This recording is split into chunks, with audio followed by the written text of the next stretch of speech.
start with Coach Rhule and then get questions afterwards. All right, appreciate you guys being here. Obviously, we're excited to come back home, play at home this week versus Akron. Joe Moorhead, a coach I have a long history versus and a lot of respect for.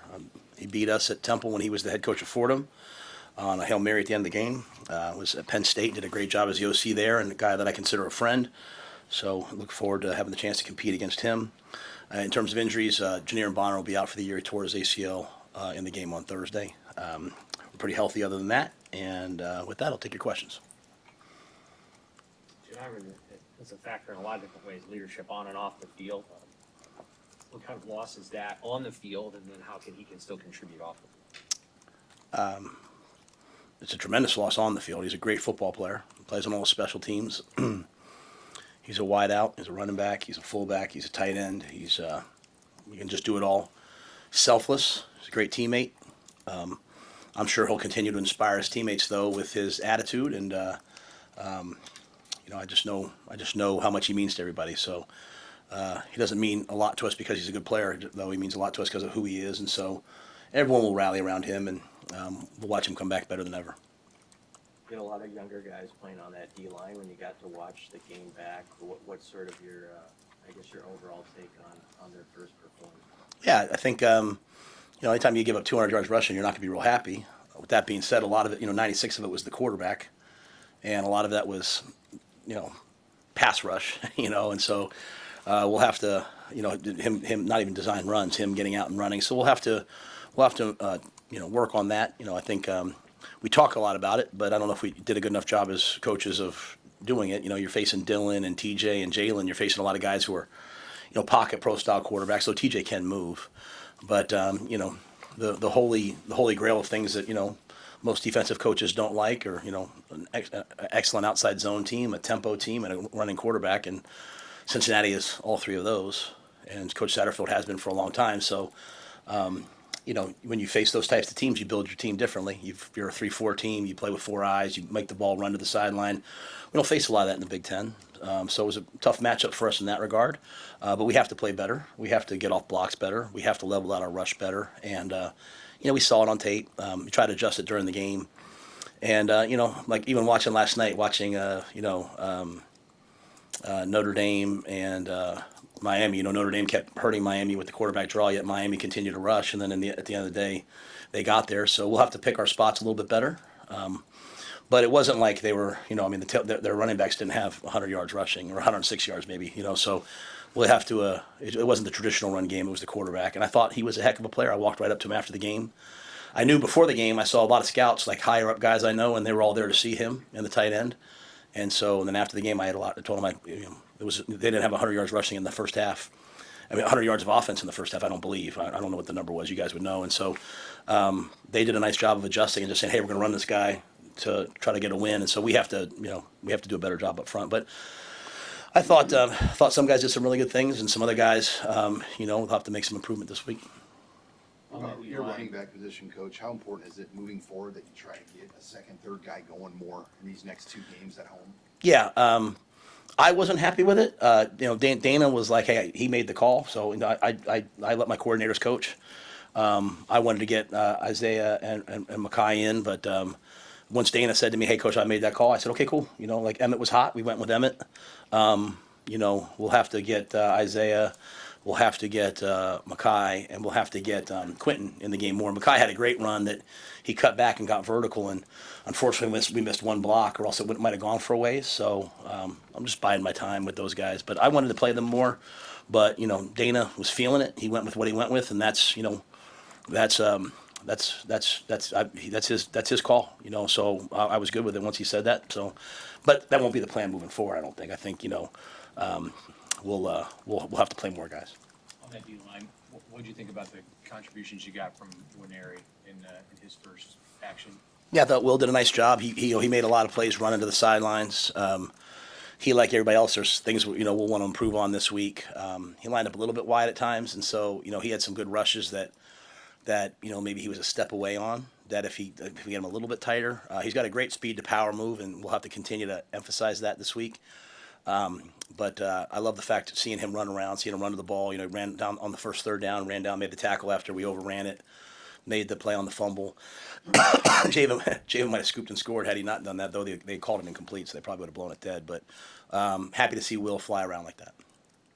Coach, you didn't mention Joe on the injury report. After the game, he came with ice on his hand. Was anything into that, or just precautionary? Yeah, I think he hit his hand, but he threw the ball. We practiced last night. He threw the ball. I was sitting next to my wife on the bus, and she's like, "Oh my gosh, what happened?" So I said, "I don't know. We'll see." What about your left tackle position? You guys did 3-man rotation.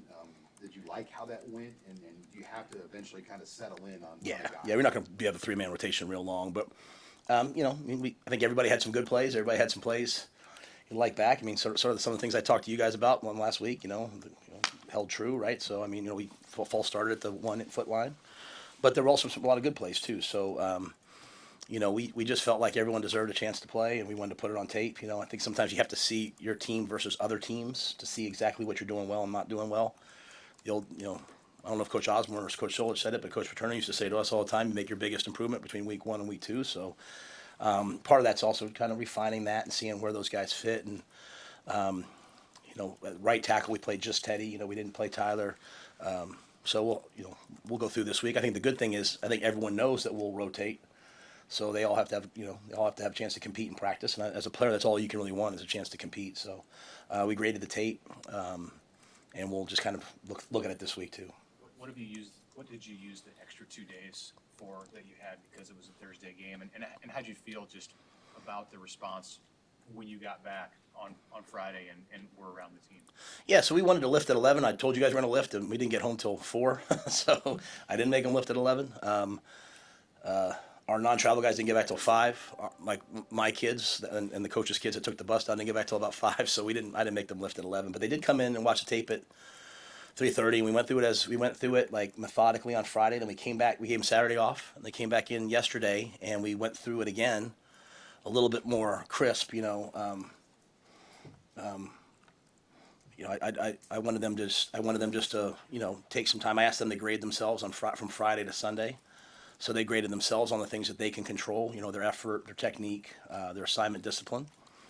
And then yesterday we came in and we just, we had another day to lift, another day to recover. A lot of guys came out on Saturday, I know, to recover. And then we had an actual practice yesterday. So it was good to have, obviously Akron played on Thursday, so we had a chance to see what they're doing. And we went out and we got a lot of work yesterday too.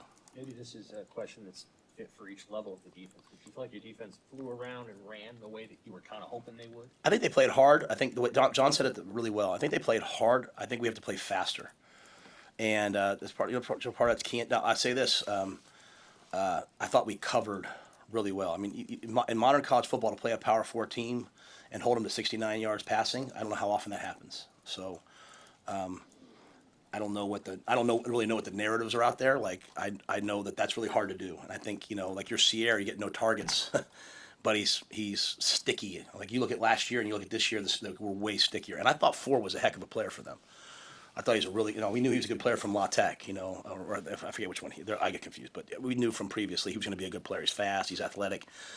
And so, I thought he was a really good player watching him out there, and I thought Andrew Marshall played really well. I thought Donovan Jones played really well. I thought Keese played really well. We covered well. Guthrie got in the game. He played well. Early in the game, I felt like we weren't running good angles, which is disappointing because that's all we talk about. And that comes down to trust. It just comes down to trusting yourself, but trusting your teammates. And sometimes you have to go out and play a game or two and see it and then be like, oh, geez, I have to fix this. So early on, I saw a lot of guys just trying, kind of breaking down a little too early. So we emphasized that again yesterday. They got better as the game went on. We were so dominant in terms of the time of possession that sometimes almost on defense, you'd like to get into a little bit of a rhythm. It's like we went 3 and out, and then they knocked the ball out. We scored, and then we had the ball in the second half. They went a long time without playing. I would have liked to have seen us play a little faster, but I think the biggest thing is just playing fast. Sometimes tempo sometimes has a chance to do that to you. John's getting the call in. Guys are panicked because they feel the tempo. They're not really getting the call fast enough, making all the checks that you have to make. And so just settling them down, I think, was one of the things that showed up on Saturday. But I think like I said, I think the positives are, a year coming in saying, hey, we want to stop explosive passes. We gave up one explosive, which was on a quarterback scramble. We took the ball away twice. I think we were really good on third down. just, some quarterback runs we have to improve upon. You mentioned Cincinnati's tempo picking up late in the game. What do you do? Is that something you feel like you have to address this week?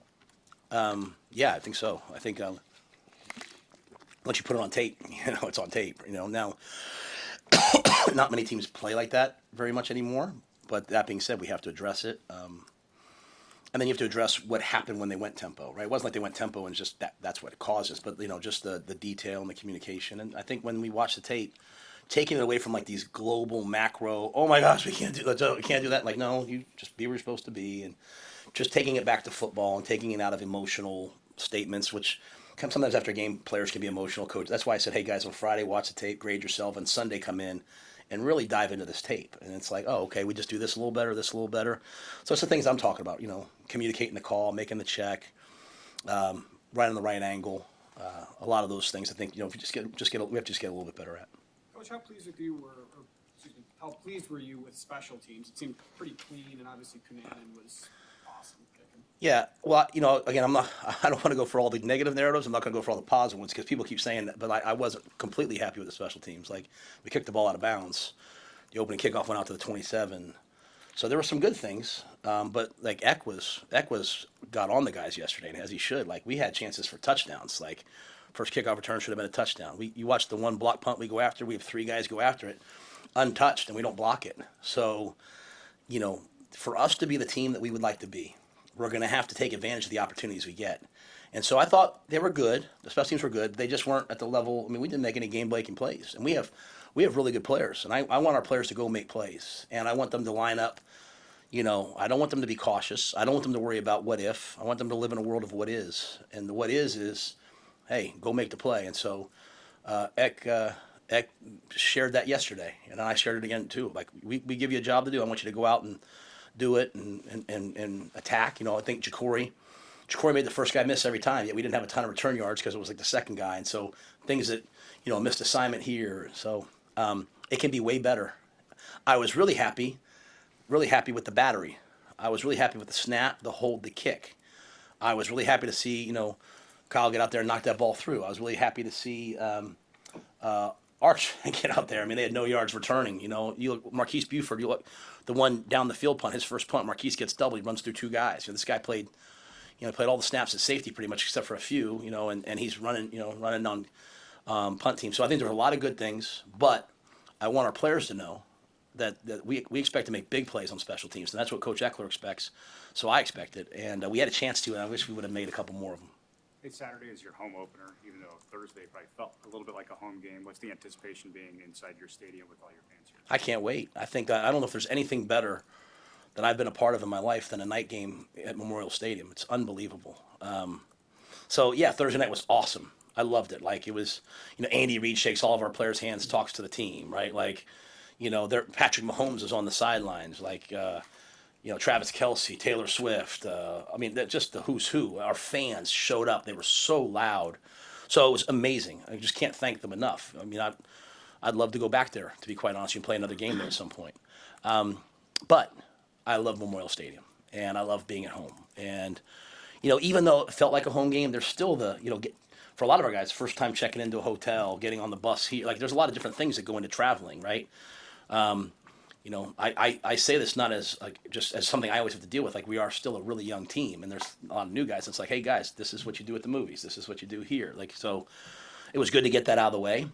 But to be back at home, I think is going to be amazing, and I can't wait for the light show. We're doing the light show. I can't wait for the light show.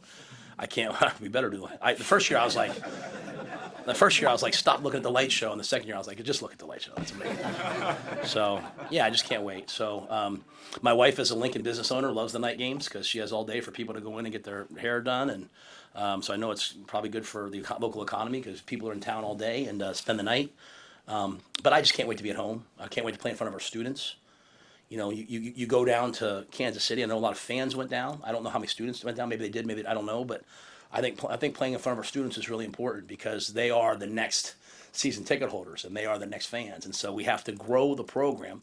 And when I say grow the program, not for when I'm here, for way after I'm gone, by playing well at home in front of your students, and they have great memories there. They meet their wife there. They propose at all these different things that happen. And so I'm excited for it, and I'm excited to play again too.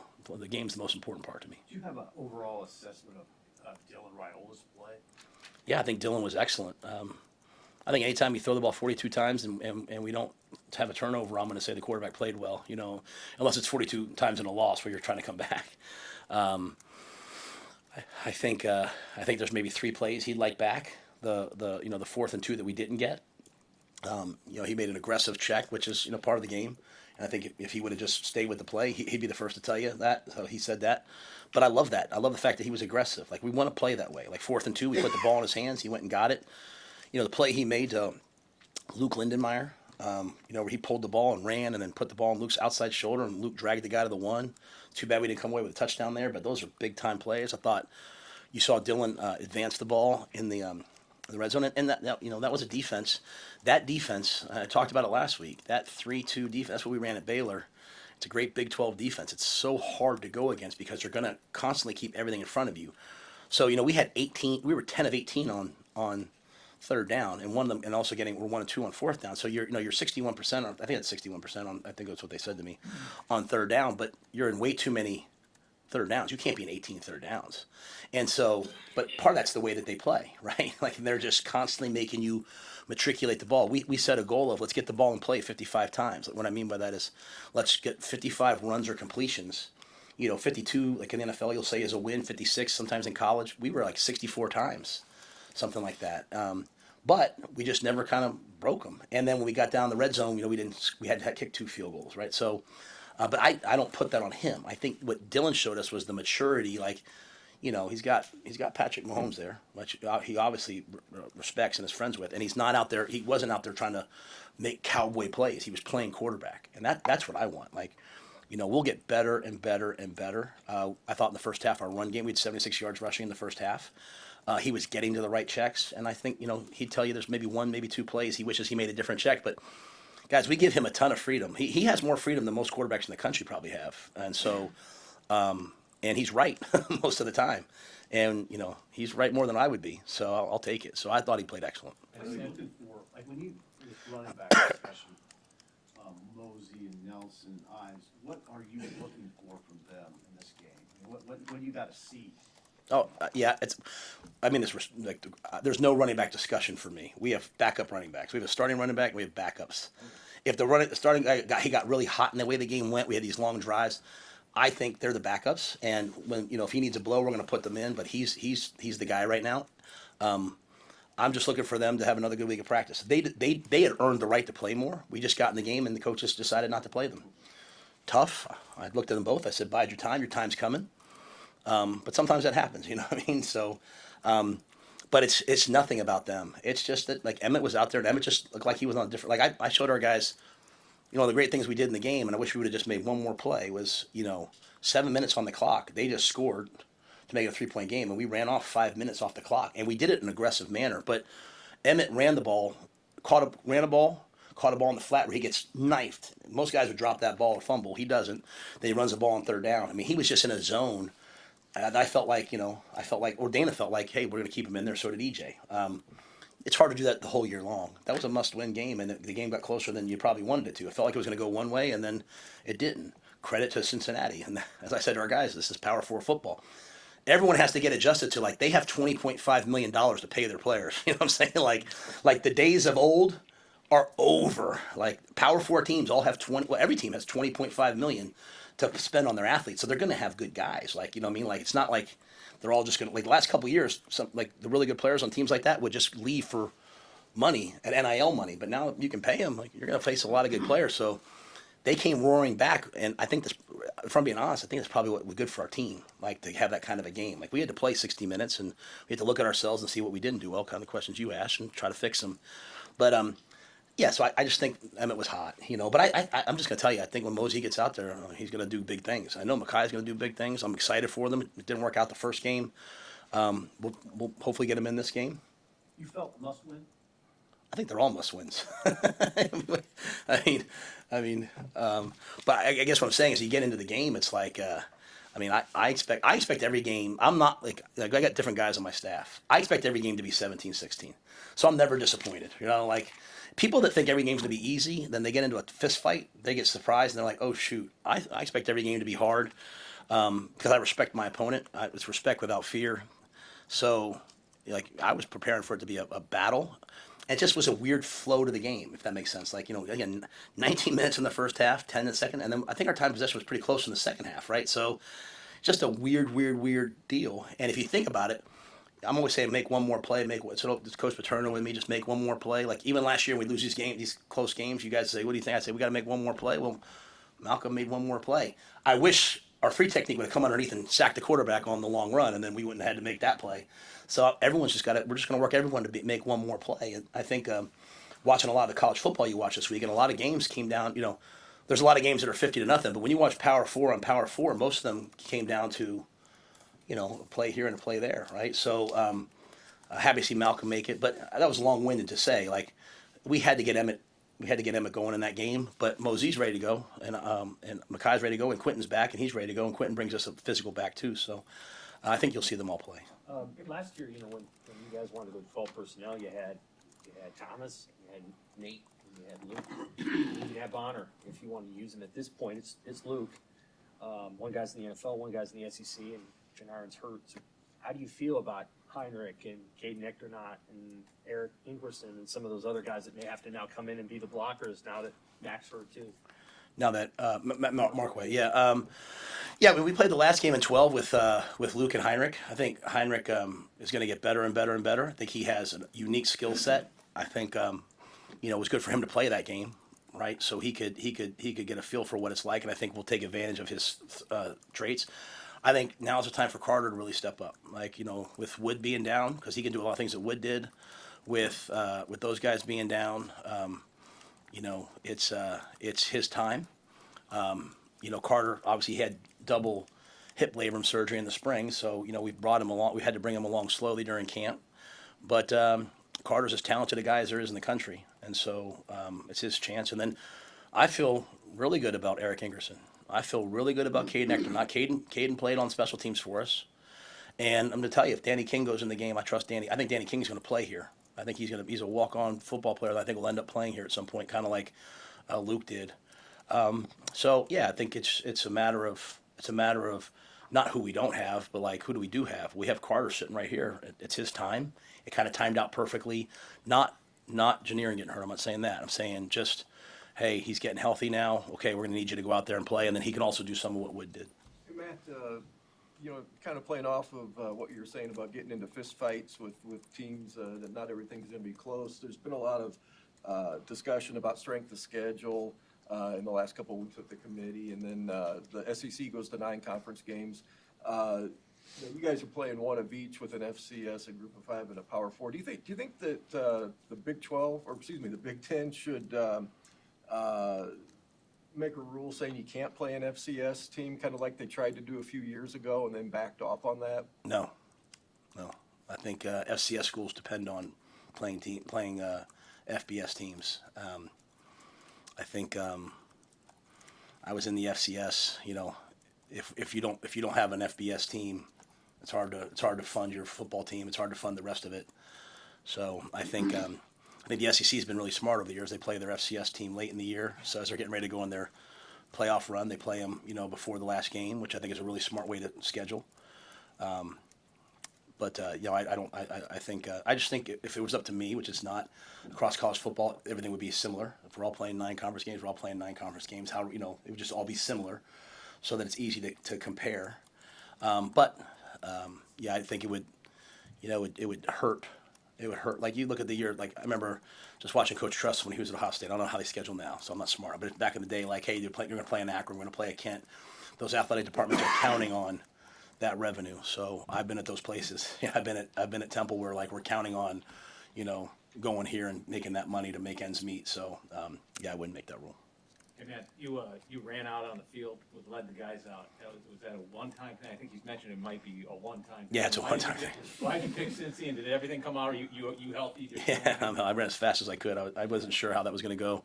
No, that was just like a thing between the team and I. Like just, it was about it was about working hard all. Like before I left over the bank, I was like, hey, everybody needs to work hard all summer, and the best way to improve the team is to prove yourself and self mastery. So I was like, hey, I'm going to work out every day.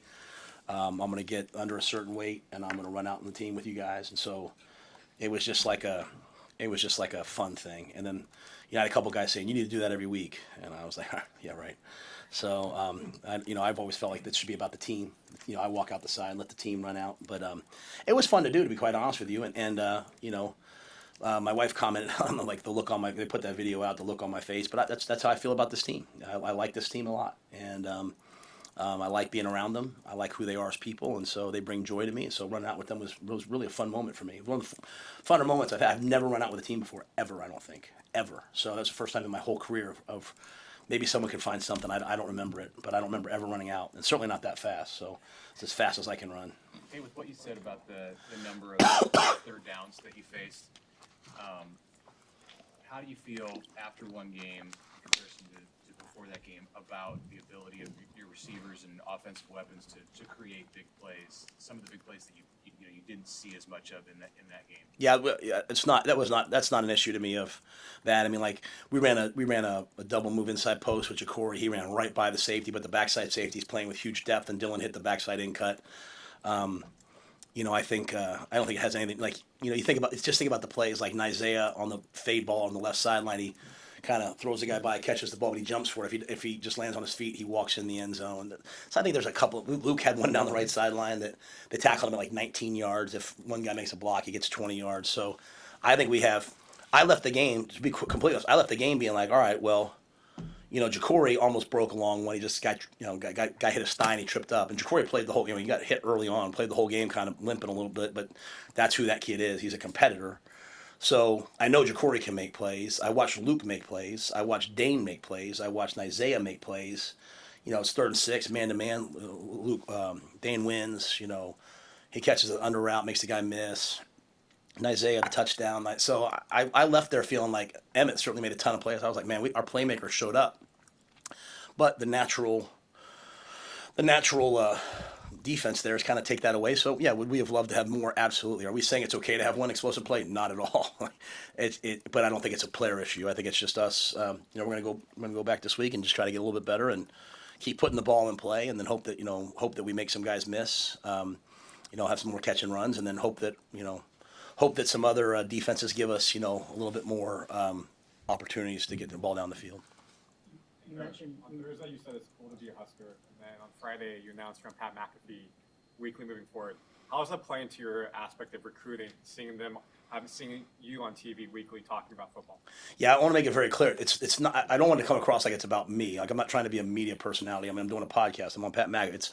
It's just that like I just feel like nationally in recruiting we need Nebraska. We need all out front and center, right? And so. We need to we're doing more social media than we ever have, right? We're pushing as many things out as we can. Like Pat McAfee, I mean, it's not just national. It's international at this point, right? So, and you think about ESPN. ESPN is a large SEC presence, right? So, by myself being able to be on Pat, you have a Big Ten presence now on ESPN, and I can represent University of Nebraska. So, that to me is. It's an unbelievable opportunity. Like I didn't, when Pat asked me to do that, I was floored and excited. I like Pat a lot too, but I think it's just really important for us in recruiting to be out there as much as possible because I think that's what young people want. They want to go to a program that's out there and that's trending and that's forward. And so like Friday we went down. A bunch of players and I went down to Bud Crawford's send off. Right, like yeah, and. Yeah, it's pretty cool that you can come to the University of Nebraska and see the pound for pound king is right down the road. He comes to games. I mean, I want all that. I want people to come to our games and stand on the sidelines. I think I think there should be 1,000 people on the sidelines. There should be every former player should be on the sidelines, and as many people as we can. I think people should turn the games on and be like, I want to go check that place out. So so I'm trying to constantly push all of that as best I can. While at the same time, making sure you're not too busy, but we have plenty of time. Someone else has something? Thank you. Thanks, sir.